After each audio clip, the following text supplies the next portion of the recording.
Contanos por favor un poco en qué está Mendoza y cuál es la perspectiva que hay en Mendoza para desarrollar el negocio minero.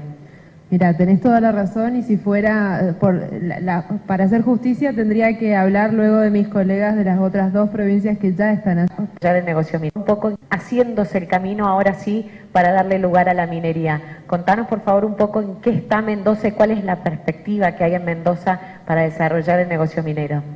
Mira, tenés toda la razón y si fuera para hacer justicia tendría que hablar luego de mis colegas de las otras dos provincias que ya están haciendo minería.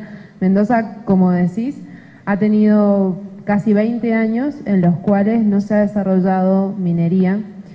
Creo que oportuna y estratégicamente nos estamos sumando a esta segunda ola que muy bien describía el ministro de San Juan de oportunidades para el desarrollo de la industria.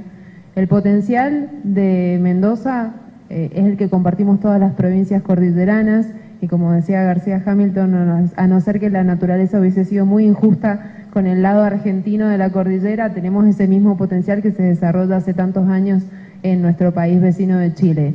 Ahora, en la provincia de Mendoza hemos tenido una rivalización entre industrias que ha tenido resultados que no han sido buenos, lo que no quiere decir que la industria esté vedada ni prohibida, sino que hay estándares muy estrictos en materia ambiental que muchas veces, sin haber tenido una política de promoción minera que pueda compatibilizar estos intereses y estas industrias, ha ahuyentado esas inversiones.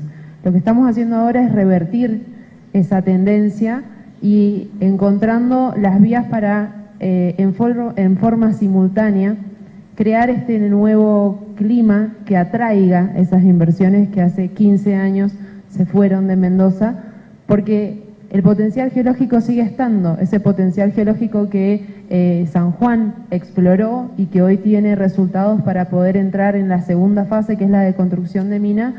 En la provincia de Mendoza sigue estando, pero nos ha faltado esa exploración, esos 15 años, 10, 15 años de exploración.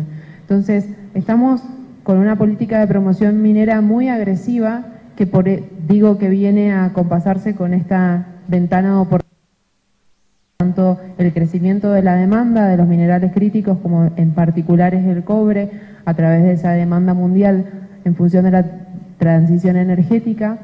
También las oportunidades que genera el RIGI, si bien en el caso de la exploración, por los montos de inversión, no son proyectos los de exploración que califiquen a priori para el RIGI, pero sí entendemos que la minería en la que estamos pensando en Mendoza es una minería para los próximos 30 años y que hay instrumentos, como por ejemplo la Mesa del Cobre, que conformamos las provincias que estamos sentadas acá, que tienen que servir para regionalizar esta industria también. Y la infraestructura, por ejemplo, que se va a requerir para viabilizar esas inversiones, es uno de los rubros que sí entra en el RIGI. Entonces, si empezamos a pensarnos regionalmente y podemos pensar la infraestructura, por ejemplo, para abastecer de caminos, de líneas eléctricas a esos proyectos, de agua, ¿por qué no?, de agua desalinizada. Hablábamos con Gustavo de la posibilidad de empezar a hablar de que estas industrias tengan, las grandes empresas que desarrollan la industria del lado chileno también lo hacen del lado argentino y esa infraestructura la están desarrollando del lado chileno. Entonces, ¿qué estamos haciendo en Mendoza? Hemos actualizado nuestra normativa, hemos cambiado el Código de Procedimiento Minero, eso ha sido en este primer semestre.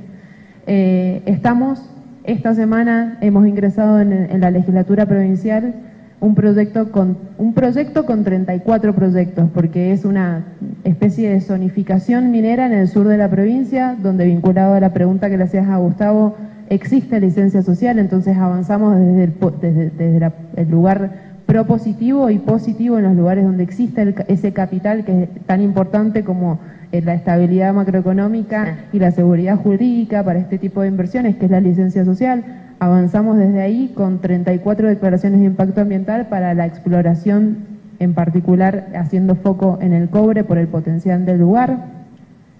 Y está trabajando el sector público con la academia y el sector privado en una alianza estratégica, planificando a largo plazo, como es la naturaleza de estas inversiones en un plan que hemos denominado Plan Pilares, con los 5 pilares para el desarrollo de una industria minera moderna.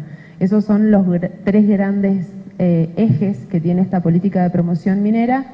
Y me gustaría agregarte algo que por ahí viene no está vinculado con lo que me preguntaste, pero por ahí viene a completar lo que los expositores anteriores decían respecto al RIGI.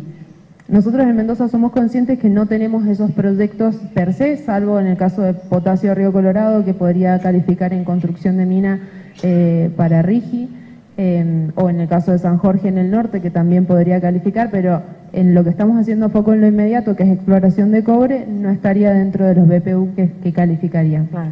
Ahora, Mendoza es la primera provincia que adhirió al RIGI.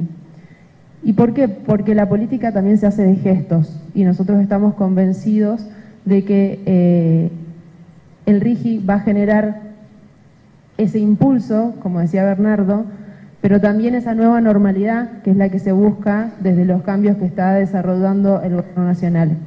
Y creo que ese RIGI, que no es, diciendo con García Hamilton de que sea el primero o que sea nuevo, sí, es el primer RIGI, pero han habido en la historia de la Argentina regímenes de excepción o de fomento o de exenciones de promoción industrial, o de promociones industriales en creo que la mayoría de las industrias. Lo distinto, lo distintivo que contribuye a esa seguridad jurídica y a esa credibilidad de la Argentina a los ojos de los inversores tanto locales como internacionales es el apoyo político que ha tenido ese RIGI. Porque un gobierno que no tiene mayorías en el Parlamento ha construido esos consensos y ha construido esas mayorías con el apoyo de las provincias que tenemos esos recursos naturales para explotar en el subsuelo. Entonces, creo que ese es el valor cualitativo distintivo del RIGI y es lo que puede aportar confianza y certidumbre a la industria de la minería y otras también.